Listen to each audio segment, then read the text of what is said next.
బలరాముడు ఎలా జన్మించాడో మీకు తెలుసా?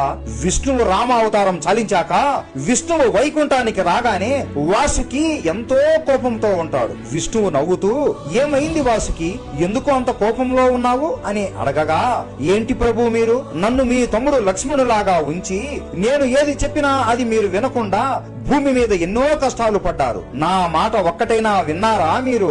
నేను కూడా మీ తమ్ముడిని అని మీకు ఒక్క మాట కూడా ఎదురు చెప్పలేకపోయాను. నాకు మీరు ఇప్పుడు ఒక మాట ఇవ్వండి, ఇంకొక అవతారంలోనైనా నీకు అన్నలాగా పుట్టాలి. ఎందుకంటే అప్పుడైనా మీరు కష్టాలు పడకుండా మీరు నా మాట వింటారు అని అడుగుతాడు. విష్ణువు సరే సరే అని నవ్వుతూ తదాస్తు అని అంటాడు. కారాగారంలో ఉన్న దేవకికి 6 మంది పిల్లలు పుట్టి ఉంటారు. పుట్టిన ప్రతి ఒక్కరిని కంసుడు చంపుతూ ఉంటాడు. అప్పుడు వాసుకి విష్ణువుకు చెప్పకుండా 7వ సంతానం రూపంలో దేవకి కడుపులోకి చేరుకుంటాడు. విష్ణువు అయ్యో ఇలా ఎందుకు చేశావు వాసుకి అనుకుని దుర్గాదేవిని పిలిచి, చెల్లి, ఈ దేవకి కడుపులో ఉన్న బిడ్డ వాసుకి.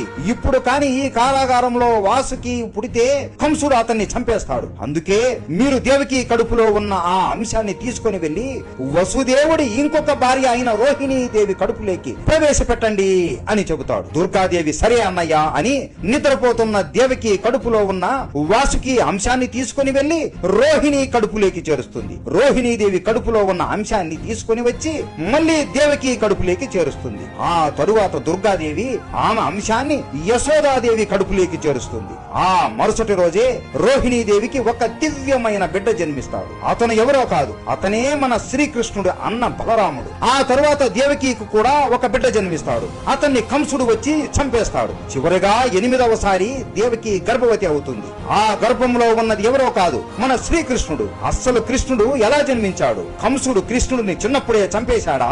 ఇవన్నీ తెలుసుకోవాలి అంటే మన ఛానల్లో పెద్ద వీడియో పెట్టాము, మిస్ అవ్వకుండా చూసేయండి. మీకు కృష్ణుడు అంటే ఇష్టం ఉంటే జై శ్రీకృష్ణ అని కామెంట్ చేసి సబ్స్క్రైబ్ చేసుకోండి.